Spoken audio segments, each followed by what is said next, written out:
দখলদার ইসরায়েল ও ইরানের মধ্যে সাম্প্রতিক যুদ্ধবিরতি প্রতিষ্ঠায় গুরুত্বপূর্ণ ভূমিকা রাখার জন্য যুক্তরাষ্ট্রের প্রেসিডেন্ট ডোনাল্ড ট্রাম্পকে নোবেল শান্তি পুরস্কারের জন্য মনোনয়ন দেওয়া হয়েছে। মঙ্গলবার মার্কিন কংগ্রেসের প্রতিনিধি বাডি কার্টার আনুষ্ঠানিকভাবে নরওয়ের নোবেল কমিটির কাছে ট্রাম্পের নাম প্রস্তাব করে একটি চিঠি পাঠিয়েছেন।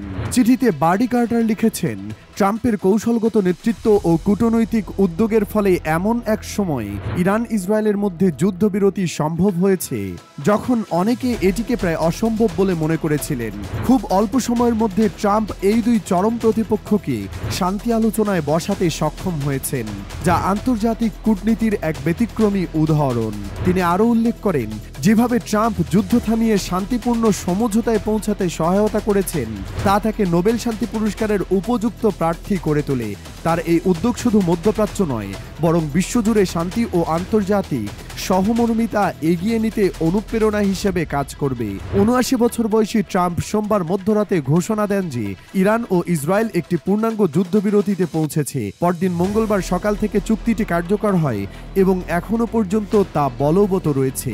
এই চুক্তি বাস্তবায়নে যুক্তরাষ্ট্র মধ্যস্থতা করে এবং কাতার এক গুরুত্বপূর্ণ সহযোগীর ভূমিকা পালন করে। এই প্রেক্ষাপটে অনেকে ইরান ইসরায়েল সংঘাতকে দক্ষিণ এশিয়ায় অতীতের ভারত পাকিস্তান যুদ্ধের সঙ্গে তুলনা করছেন।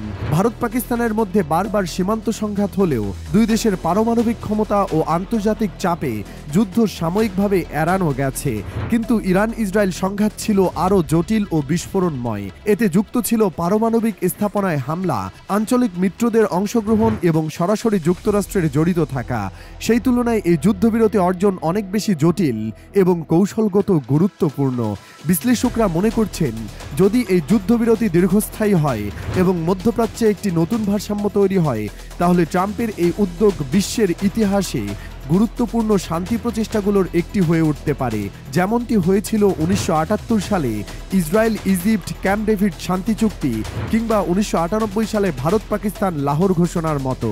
ট্রাম্প এর আগেও নোবেল শান্তি পুরস্কারের জন্য মনোনয়ন পেয়েছিলেন উত্তর কোরিয়া ও দক্ষিণ কোরিয়ার মধ্যে উত্তেজনা কমানোর চেষ্টার জন্য।